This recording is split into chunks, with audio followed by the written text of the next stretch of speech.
رسول پاک صلی اللہ علیہ وسلم احساس والے نبی ہیں، اور احساس حضور نے امت کا کیا، احساس والی زندگی گزاری، ہر لمحہ محبوب پریشان رہے۔ یہ تھوڑا عرصہ پہلے ڈاکٹر ہارون صاحب مسلمان ہوئے ہیں، اور ابھی انہوں نے 2-3 کتابوں کا انگریزی میں ترجمہ کیا ہے، اور بھی کچھ کتابوں پہ وہ کام کر رہے ہیں۔ ہالینڈ کے رہنے والے ڈاکٹر صاحب ہیں۔ توجہ ہے میری بات پر آپ عزیزوں؟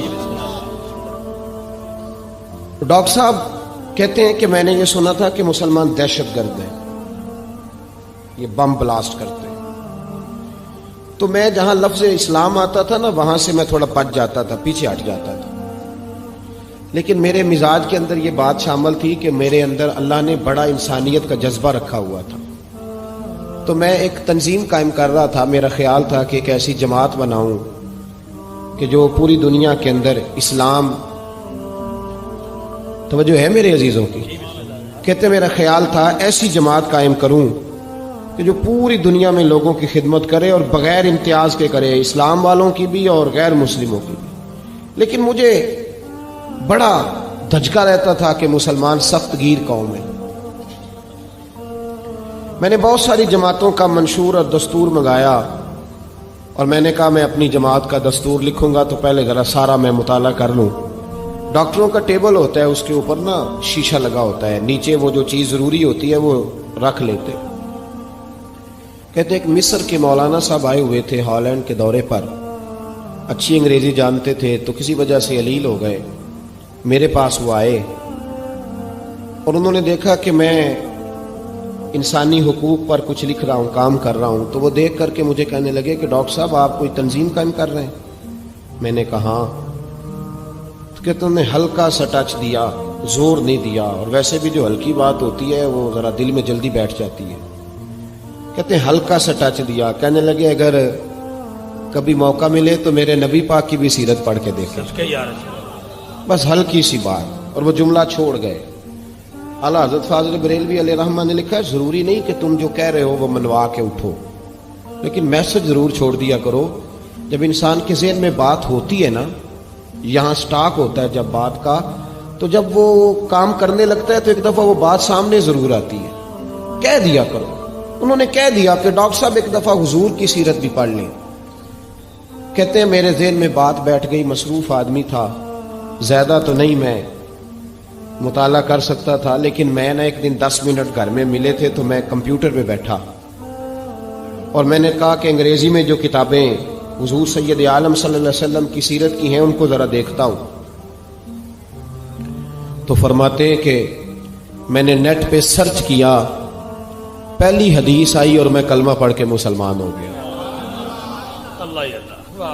حدیث کہاں ہے؟ سبل الہدی والرشاد میں بھی ہے، کنز المال میں بھی ہے، مسند احمد میں بھی ہے، ابن اسحاق میں بھی ہے، ابن اشام میں بھی ہے، اور شاید سیرت کی تمام کتابوں میں آپ کو روایت مل جائے۔ نبی پاک صلی اللہ تعالی علیہ وسلم کی حدیث اور روایت کرتے ہیں حضرت سلمان فارسی رضی اللہ تعالیٰ عنہ، اور ساتھ ہیں سیدنا بلال حبشی رضی اللہ تعالیٰ عنہ۔ فرماتے ہیں ہم گھر سے نکلے، حضور نے فرمایا ذرا جلدی چلو ایک ضروری کام ہے۔ فرماتے ہیں بڑی تیزی کے ساتھ آج روٹین سے ہٹ کر محبوب نے تیز تیز قدم مبارک اٹھائے، تیز تیز، اور فرماتے ہیں ایک گلی ہم نے کراس کی، دوسری گلی میں جو پہنچے تو پھٹے پرانے کپڑے، سادی سی بی بی، اور حالت بتاتی تھی کہ بیچاری کسی غریب گھر کی ہے۔ وہ سڑک پہ کھڑی تھی اور رو رہی تھی۔ میرے کریم رسول نے فرمایا بلال اسے پوچھو کیا مسئلہ ہے، کیوں روتی ہے؟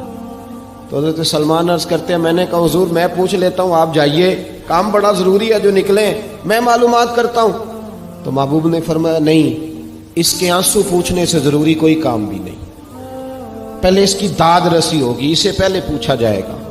روتے نہیں رہتے لوگ گھروں میں، لوگ گزر نہیں جاتے چپ کر کے؟ کتنے لوگ تڑپتے، کون احساس کرتا ہے؟ نبی پاک سید عالم صلی اللہ علیہ وسلم رکے اور اس خاتون سے پوچھا کیا بات ہے؟ اس نے کہا کہ بات کوئی بھی نہیں، میرا ایک ہی موٹا سا مسئلہ ہے۔ کہا وہ کیا؟ کہنے لگی میں غریب ہوں، اور غریبی بذات خود بہت بڑا گناہ ہوتی ہے، لوگ بڑا جرم سمجھتے ہیں اس کو، بذات خود میں نے شروع میں کہا نا کہ مذہبی سٹیج کی بھی صدارت غریب آدمی نہیں کر سکتا، کیونکہ غریب جو ہوا جہد کول دتھی ہونی انہیں نیڑے بہنا ہے نا جی، جہد کول نہیں انہیں تو پیچھے جا کے بہنا اینڈ تے کول کہڑا دتھی ہے۔ اس سٹیج پہ بھی غریب آدمی کی صدارت نہیں ممکن ہو ہی نہیں سکتا۔ میرے رسول پاک سید عالم صلی اللہ تعالی علیہ وآلہ وسلم نے فرمایا پہلے اسے پوچھو کیا مسئلہ ہے۔ وہ کہنے لگی میں غریب ہوں، بوڑھی ہو گئی ہوں، ساری زندگی غلامی میں گزاری ہے، تیل لینے آئی تھی 5 دینار کا، بوتل میں تیل بھروایا ہے، اور اب بوڑھی ہوں نا تو کمر درد کرتی ہے، پیر پیچھے موڑا ہے تو میں گری ہوں، تیل زمین پی گئی ہے، اب زمین تو واپس نہیں کرتی، لیکن واپس جاؤں گی تو ایک یہودی عورت کی ملازمہ ہوں، وہ درے سے مارے گی، کھال ادھیڑ دے گی، میں بڑی پریشان ہوں، اب نہیں مار کھائی جاتی، ہڈیاں بوڑھی ہیں، قربان جاؤں۔ حضرت بلال کو حضور نے حکم دیا، فرمایا دوڑ کے گھر جا 5 دینار لا۔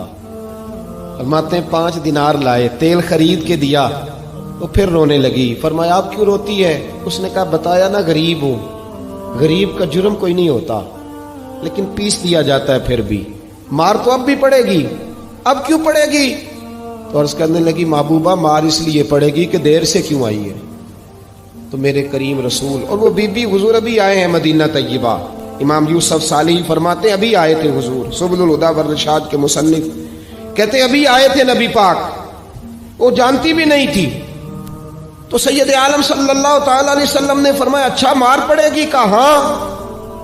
او بھائی کونسلر جو کل آپ کو کہہ رہا تھا نا میں آپ کا خادم ہوں، کونسلر بے گناہ، بلکہ ہمارے ایس ایچ او صاحب اگر چودھری پہ پرچہ آ جائے تو اس کو ٹیلی فون کر کے پوچھتے ہیں صاحب جی تہاڈے خلاف درخواست آئی ہے، کی کرنا ہے؟ تو غریب آدمی بیچارہ، اس کی غلطی یہ تھی کہ وہ غریب تھا تو اس نے ریڑھی لگا لی چوک میں، اس کو دبوچ کے لے گئے، تینوں پتہ نہیں اتنے نہیں کھلوئی دا، تو اس کے پاس کل انویسٹمنٹ ہی 5000 تھی، سارا لے گئے۔ پھر وہ کونسلر صاحب کے پاس چلا گیا، سر میرے نال چلے آ دے ذرا میں تھانے جانا ہے۔ انہوں نے کہا گڈی کرائی آ، پیسے ہیں نہیں ایویں تھانے جائیے۔ اب وہ گاڑی لایا ہے، پتہ نہیں کہاں سے لایا ہے، تھانے پہنچا ہے، اور یہ ہے ہمارا حال کہ وہ ایس ایچ او بھی بیٹھا ہے کرسی پہ اور کونسلر بھی کرسی پہ بیٹھا، اور وہ غریب پیروں میں بیٹھا ہے اور ہاتھ باندھ کے کہہ رہا میری ریڑھی دے چھڈو، میریاں 4 تیاں نے تو میں شامی کھانا کھڑنا ہے۔ کدھر گیا امت کا وہ ذوق؟ ساری زندگی نعتیں سننے والوں بتاؤ تو صحیح نعت نے تاثیر کیا دی ہے روح کو؟ اگر ابھی بھی گھاڑی غریب کے پاس کھڑی نہیں ہوتی تو پھر کیا اثر ہوا ساری زندگی نعت سننے کا؟ میرے مصطفیٰ کریم سید عالم صلی اللہ تعالی علیہ وسلم نے فرمایا اس خاتون سے یہاں کونسلر ساتھ نہیں جاتا، کہتا ہے کر دیا ٹیلی فون، سویرے 9 بجے پہنچ جانا۔ پر کائنات کی سب سے معزز شخصیت حضرت سیدنا بلال حبشی رضی اللہ تعالیٰ عنہ فرماتے ہیں میرے نبی پاک نے فرمایا بی بی چل میں تیرے ساتھ چلتا ہوں، گویا اللہ کی ساری رحمتیں اس کے ساتھ ساتھ چلنے لگی۔ اور آگے آگے نہیں، ساری کتابیں پڑھ لو، وہ پھٹے پرانے کپڑوں والی بی بی آگے آگے اور اللہ کے کریم رسول پیچھے پیچھے، ساری گلیاں اس نے پھرائی، مدینے کی صحرا آ گیا، ایک دروازے پہ دستک دی، سے مالکن آئی، وہ بی بی بعد میں کہتی ہے میں بھی بڑی ڈاڈی تھی، طاقت ہی نہیں تھی میرے سامنے کو کھڑا ہو سکے، لیکن جب میں باہر نکلی تو میں نے نور کے حالے میں لپٹی ہوئی ایک عظیم ہستی کو دیکھا۔ فرماتے محبوب کے گورے چٹے رنگ کے اوپر کالی زلفیں اور محبوب پاک کی مقدس آنکھیں جب تک بات کرتے رہے نظریں زمین پہ جھکی رہی۔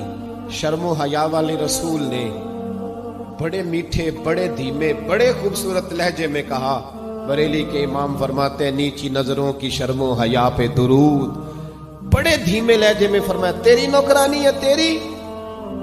عورت کہتی ہے میں تو حضور کے جلووں میں محو ہو گئی کہ سادگی میں اتنا حسن میں نے دیکھا ہی نہیں، تیری نوکرانی ہے؟ کہا۔ تو میرے محبوب نے فرمایا بیچاری کی غلطی کوئی نہیں، اسے مارنا نا، اس سے تیل گر گیا تھا، نیا خریدتے دیر ہو گئی، رو رہی تھی تو میں سفارش کرنے آیا ہوں۔ وہ خاتون کہتی ہے کسی کی نہیں مانی تھی، پر محبوب کے جملوں میں تاثیر اتنی تھی، ککھ سواد نہیں مشری اندر، اساں کھنڈا می چکھ ڈٹھیاں، انہاں ساریاں شیواں نالوں گلاں سجن دیاں مٹھیاں، فرماتے ہیں نبی پاک صلی اللہ تعالی علیہ وآلہ وسلم نے فرمایا کچھ نہ کہنا. کہنے لگی نہیں کہتی، میرا وعدہ رہا، کچھ نہیں کہوں گی. اب میرے حبیب نے پھر نظر اٹھائی اور اس غریبنی کی طرف دیکھا اور فرمایا تو اگر کہے تو میں جاؤں، تو اگر کہے تو میں خود بھیک دیں، خود ہی کہے منگتے کا بھلا ہو، تو اگر کہے تو میں جاؤں. اس نے خراج پیش کیا تو چند آنسو گرائے. کہنے لگی محبوبہ جیسے بندہ نوازی. حضور نے رخ پھیرا تو حضرت بلال کہتے میں پیچھے رہ گیا. میں پیچھے رہ گیا تو وہ دونوں بیبیاں دوڑ کے میرے پاس آئیں. کہنے لگی بتا تو صحیح ہے کون، یہ بتا تو صحیح کون تھے. تو حضرت بلال کہنے لگی تم نہیں جانتے. جناب بلال فرمانے لگے یہی تو ہیں جنہیں اللہ نے سچا رسول بنا کے بھیجا ہے. بیبیاں دوڑ کے آئیں. کہنے لگی محبوبہ دروازے تک آئے ہو تو خالی تو نہ لوٹاؤ، مہربانی فرماؤ ہمیں بھی کلمہ پڑھا دو. ڈاکٹر ہارون کہتے ہیں وہ بیبیاں وہاں کلمہ پڑھ رہی تھی اور میں حدیث پڑھ کے کلمہ پڑھ رہا تھا. بھائی